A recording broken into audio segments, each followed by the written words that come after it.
Hey everybody, it's Rob the Backyard Gardener, and it is definitely time for me to update you on my plum tree that I started from seed on December 25th, 2017.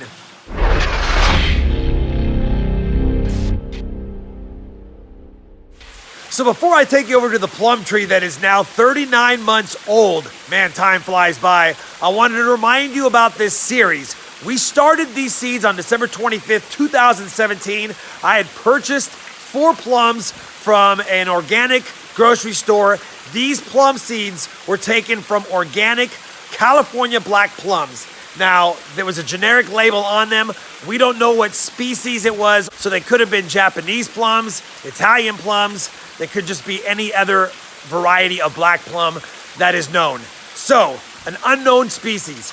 With that being said, because it's an unknown black plum species, we don't know if these are going to be self-pollinating or if they'll require a cross-pollinator until they flower and or see if they bear any fruit.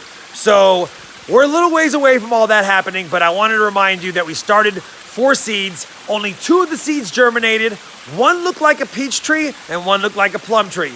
The one that looked like a peach tree perished and it didn't make it. But we planted that other tree in the ground. I gave you an update last at month 27, and it was almost 8 feet tall. It was growing like a weed. Crazy the growth that these things put on. Anyway, it's been almost a full year since then, month 39. Let's go ahead and flip the camera around, take a look at this plum tree, and then I'll talk about some things regarding it once we get a good look at it. So I want to take you over to this young plum tree that is now 39 months old, and you can see we've got to trim some of those offshoots on the bottom, but this guy has already broke all of his buds. Obviously there's no flowers on him yet. If you're wondering when it's possible for plum trees to bear fruit from seed, typically it takes 4 to 8 years, and sometimes it's never. But like I said in the intro, even if this guy puts on flowers as early as next year, we don't know if it's a self-pollinating plum tree or if it's going to require a cross-pollinator. Now, I will warn you that if it does put on flowers next year and the year after and we don't get any fruit sets, that I will take precautions and buy a cross-pollinator, and I'll probably plant it where that blackberry bush is right there. That thing's kind of a monster, and it was one that just was a volunteer grow up, so I'm probably going to take him out of there. He's already starting to take over, and even though I put on a lot of blackberries last year, in the next year I got to remove him. But let's get back to the plum tree. This guy is looking fantastic. He is well over 10 feet. He's probably 12 feet tall now, and one of the things that I want to talk about is plum tree care. Now, you don't want to fertilize any fertilizing on these plum trees when they're young until they have set a full set of fruit or until they bear fruit. The reason for that is you really only want them focusing on growth. You want them focusing on foliage and a better root system. So we're not going to do any fertilization. My soil here is jam-packed full of nutrients. I go ahead and put compost in it regularly. So other than what's in the soil from the compost, we're not going to do much else. Also want to make mention that it is possible we may not see any flowers on this thing in the next several years. Again, he's 39 months old, so just over 3 years old, and it takes 4 to 8 years, like I mentioned, to even get any flowers, if you get any at all. And then we got to cross our fingers and hope that it's self-pollinating. And for those also wondering, black plums, typically, the majority of the species can be self-pollinating. So we're hoping we got a species, or at least a hybrid species, because it is grown from seed, that will be self-pollinating. But if not, like I said, I will put a good pollinator next to him over there so that he has a chance, or she has a chance, to put on some flowers and bear some fruit. Now, if we get flowers next year or the year after, I will start a heavy 10-10-10 fertilizing schedule, and I'll do that in spring and in summer. But come fall and winter, we will not put any nitrogen into the mix. We do not want to promote any growth during the dormant months. We just want the tree to be focusing on going dormant and preparing for the next year, and hopefully getting enough chill hours that it can put on some fruit. As far as pruning, you do want to have your plum trees be open. And I was taking a good look at this guy, and honestly, he's pretty open. We do have a cross branch coming across there. We have a broken branch that broke against the house there, and we have some other cross branches up in here.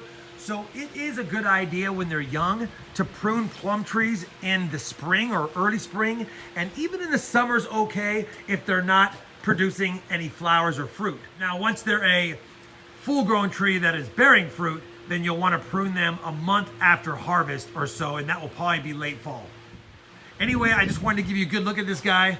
Probably close to 12 feet tall at this point. I will not be taking any height off the top. We'll let that be for now, but I will go ahead and bring you in, and we will only do a very light pruning right now on some of these cross branches, just so that it looks a little more cleaned up.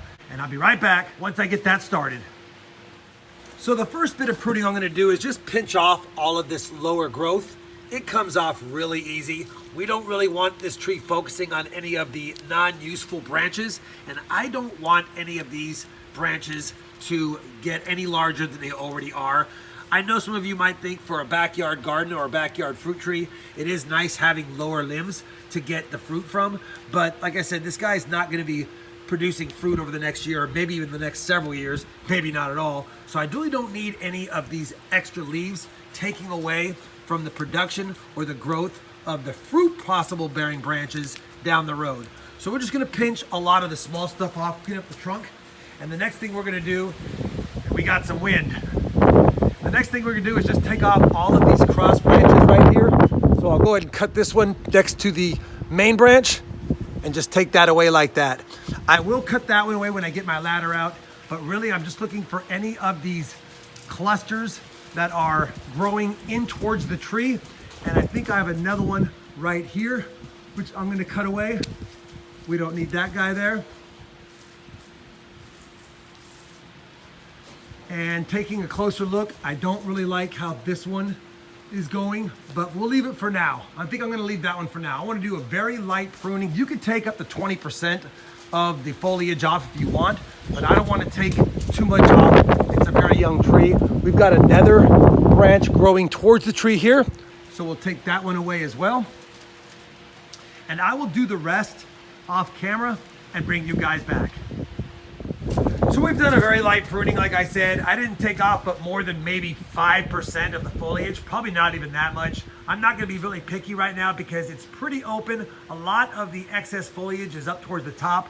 There are a couple of branches kind of touching at the very top, and I may trim them, and if I do, I'll look for a leaf bud that's coming out or a spur and try to cut it lower and have it grow away from the other one. But for now, I'll let those two tangle up a little bit up that high.